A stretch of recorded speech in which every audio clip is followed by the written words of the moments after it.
அனைவருக்கும் வணக்கம். ஒரு வருத்தமான செய்தி. கடந்த ஏப்ரல் 22ஆம் தேதி பகல்காமில் தீவிரவாதிகளால் தாக்கப்பட்டு கொல்லப்பட்ட சுற்றுலா பயணிகள்.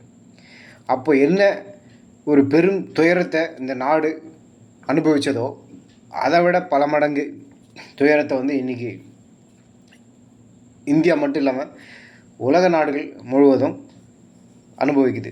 என்னென்னா 242 பேர்களோட அகமதாபாத்லேருந்து ஏர்போர்ட்லேருந்து கிளம்பின லண்டனுக்கு கிளம்பின விமானம் அடுத்த சில நொடிகள்லேயே பெரிய விபத்தை சந்திச்சுக்கு விமானம் வெடித்து சிதறி எல்லாருமே கிட்டத்தட்ட எல்லாருமே அதில் கொல்லப்பட்ட நிலையில் ஒருத்தர் மட்டும் எமர்ஜென்சி எக்ஸிட் வழியாக தப்பிச்ச சம்பவம் நடந்திருக்கு. ஒருத்தர் மட்டும் அதில் உயிர் பிழைச்சிருக்காரு. அது வேறு எங்கேயாவது ஒரு காலி மனையில் விழலை. மெடிக்கல் காலேஜ் ஹாஸ்டலில், அதுவும் மத்தியானம் கரெக்டாக எல்லோரும் மாணவர்கள்லாம் சாப்பிடக்கூடிய நேரத்தில் கரெக்டாக 1:39க்கு அந்த பிளேன் கிராஷ் நடந்திருக்கு.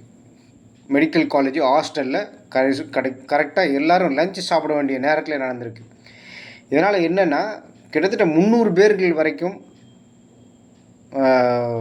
இதில் இறந்திருக்கலாம் அப்படின்னு ஒரு பெரிய ஷாக் நியூஸ்.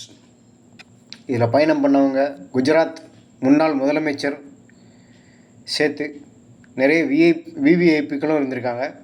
அது மட்டும் இல்லாமல் பல பேர்கள் இந்தியாவோட பல பகுதிகள்லேருந்து அகமதாபாத்லேருந்து லண்டனுக்கு கிளம்பி போயிருக்காங்க.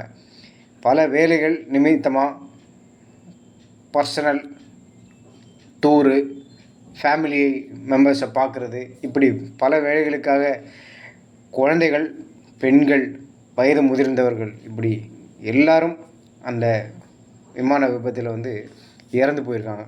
பெரிய துயரமான ஒரு சம்பவம். இந்த சம்பவத்துக்கு காரணம் என்னவாக இருக்கும் அப்படிங்கிறது தெரியல.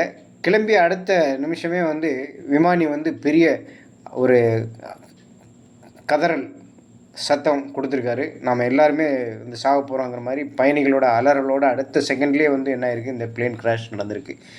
பெரிய துயரமான சம்பவம். இந்த சம்பவத்தில், இந்த துயர சம்பவத்தில் இறந்தவர்களுடைய குடும்பத்திற்கு ஆழ்ந்த அனுதாபங்கள், இரங்கல்கள். அந்த ஃபேமிலியில் இருக்கிறவங்க எப்படி இந்த விஷயத்தை எப்படி இந்த துயரத்தை தாங்குவாங்க அப்படிங்கிறது கேள்விக்குறி.